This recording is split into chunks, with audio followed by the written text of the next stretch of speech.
Elimistön rakenne ja toiminta verkkokurssin suoritusohje. Kurssin sisältö on jaettu pienempiin osiin. Avaa-osio. Opiskele ensin teoria.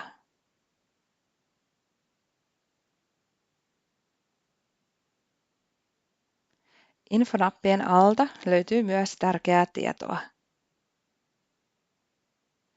Pääset seuraavaan materiaaliin oikealta alhaalta. Materiaali toimii parhaiten koko näytön tilassa.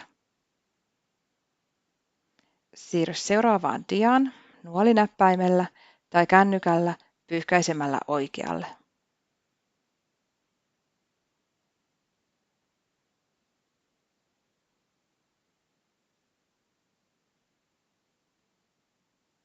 Materiaalissa voi olla myös tehtäviä. Raahaustehtävissä klikkaa ensin raahattavaa sanaa ja sitten klikkaa tyhjää ruutua. Näin se raahattava sana siirtyy oikeaan kohtaan tehtävässä. Jos vastaat väärin, yritä tehtävää uudelleen.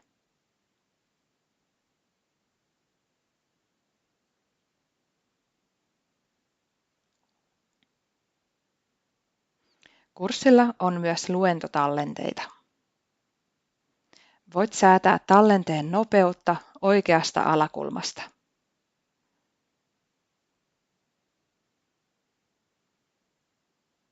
Et voi kelata videota eteenpäin, mutta voit kelata videota taaksepäin.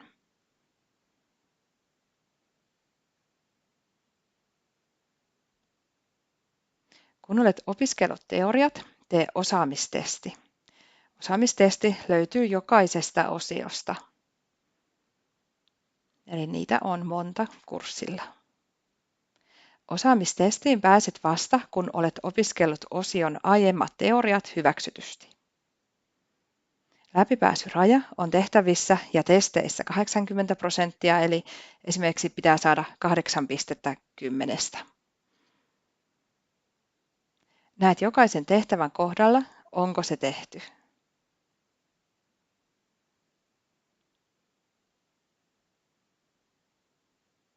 Kurssilla on edistymisen seuranta, jonka avulla voit seurata omaa suoritustasi. Tämä toimii tietokoneella. Tehtävän väri muuttuu edistymisen seurannassa, kun suoritat kurssia. Sininen ei aloitettu, vihreä tehty, punainen hylätty, tee uudelleen. Kun klikkaa punaista ruutua, pääset suoraan hylättyyn tehtävään.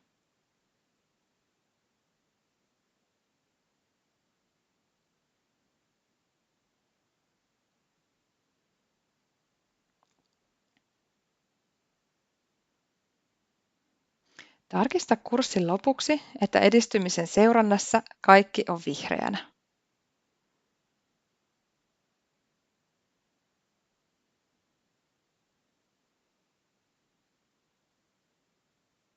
Tämän jälkeen mene kohtaan Lopeta tässä ja anna palautetta kurssista. Palaute on pakollinen osa kurssin suoritusta ja lähettää tarkistavalle opettajalle ilmoituksen, että olet valmis.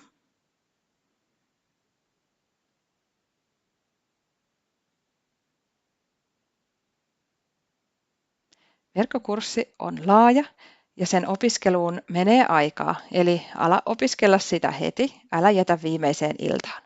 Kurssilla opit elimistön normaalin rakenteen ja toiminnan. Tämä auttaa sinua, kun opiskelet esimerkiksi kansantauteja.